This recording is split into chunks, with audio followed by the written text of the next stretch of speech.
integration basically is defined as bringing parts together into a whole.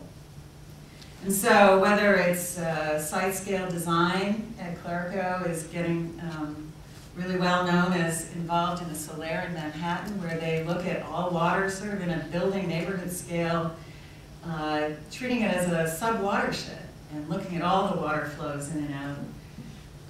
In urban planning, Los Angeles has discovered some great things about the hundreds of millions of dollars that the city can save if you actually start to think about water supplies, stormwater management, flood control, all in the same plan as opposed to separate projects. And there's actually a flyer on the back table about some of these discoveries in Los Angeles. We should be familiar with the recent Livable Communities HUD DOT EPA program, where they're trying to merge agency budgets on particular neighborhoods, and very much aware of an integrated kind of strategy. And I think there's an effort on the part of many now to bring public, private, and civil society stakeholders together in the same room, and like we are doing today. I think it's an impressive cross-stakeholder group in attendance today. So there are many different ways in which bringing separate parts together into the whole, I think there's a experimentation that's actually discovering some fairly wonderful results.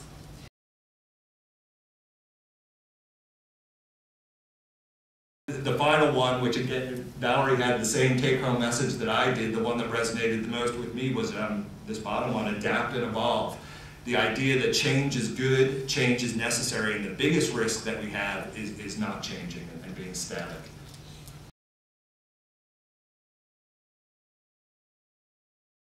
The question that we need to grapple with is, can we fix this? And I'd like to start by simply pointing out that it's a huge fallacy that we have an energy problem or a water problem. We do not. And I'll come back to that at the very end. What we have is a management and a behavior problem.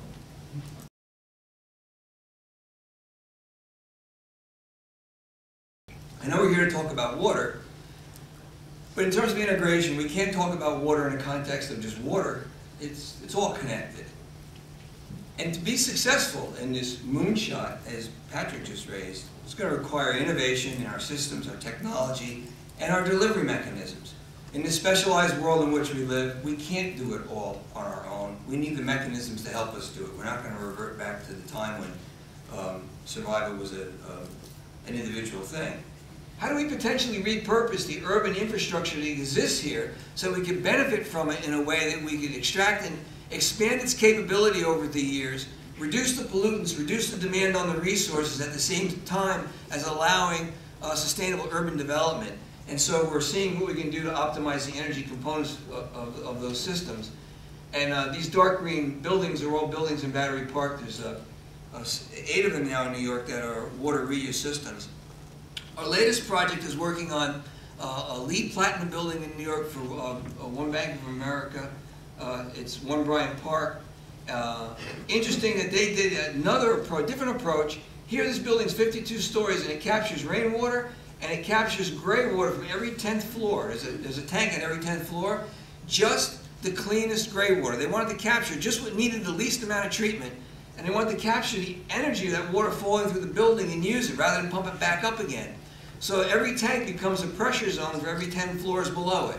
So the idea here was optimize the least amount of energy in and capture as much of the energy from the falling water as possible.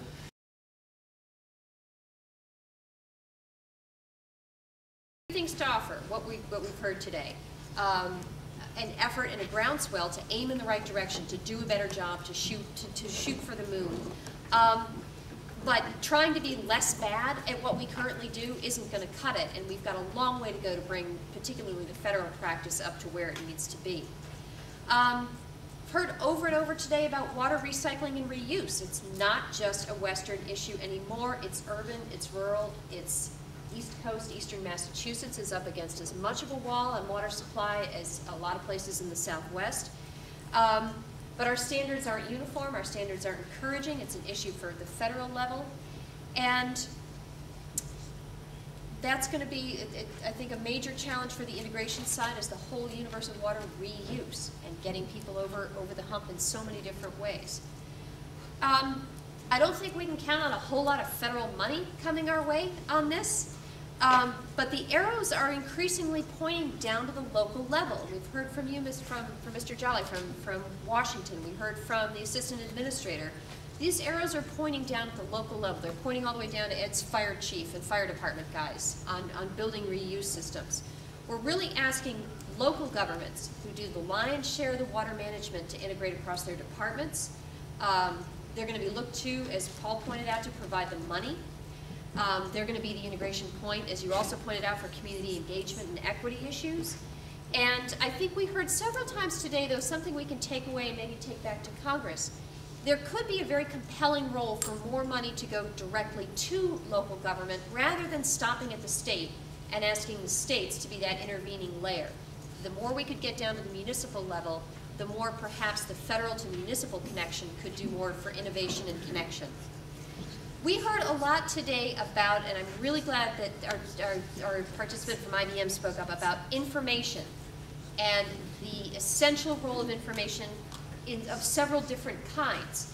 One is for characterizing and understanding water systems, which we still have a really loose grip on, and I think the comments from the GSA and Department of Energy about our failure to track building use, building water use, and so many other measures of water use is huge.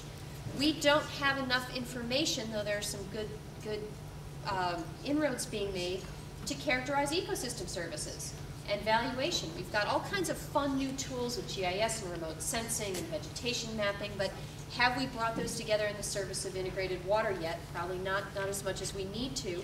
And communication information. We're still not telling enough of a story to the public, both about integrated water, about the water value, about what's water worth.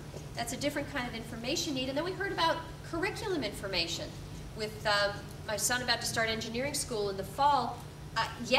What are we telling our generations we're bringing up? What kind of information are we giving them about the challenges that they'll face? Probably not doing enough if we're just teaching conventional engineering over and over.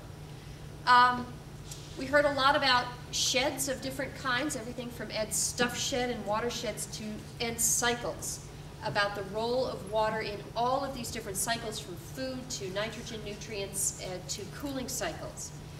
And I guess we also heard last year at WEFTEC, WRF sponsored a seminar on small-scale water reuse called Every Drop Counts.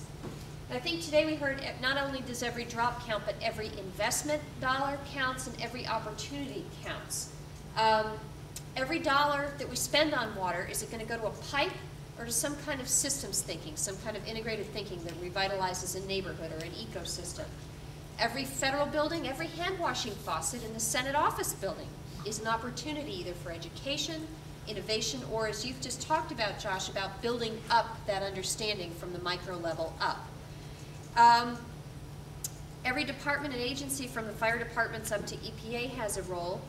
And last but not least, we need some space to sit down together as agencies, and we need something to encourage the moonshot, and I wonder if the Race to the Top education grants that have just been put out would not be a fine model for that, where the states were basically given a challenge and told to innovate towards the money. What if we innovated towards integrated water? So, those are some thoughts, and you're on.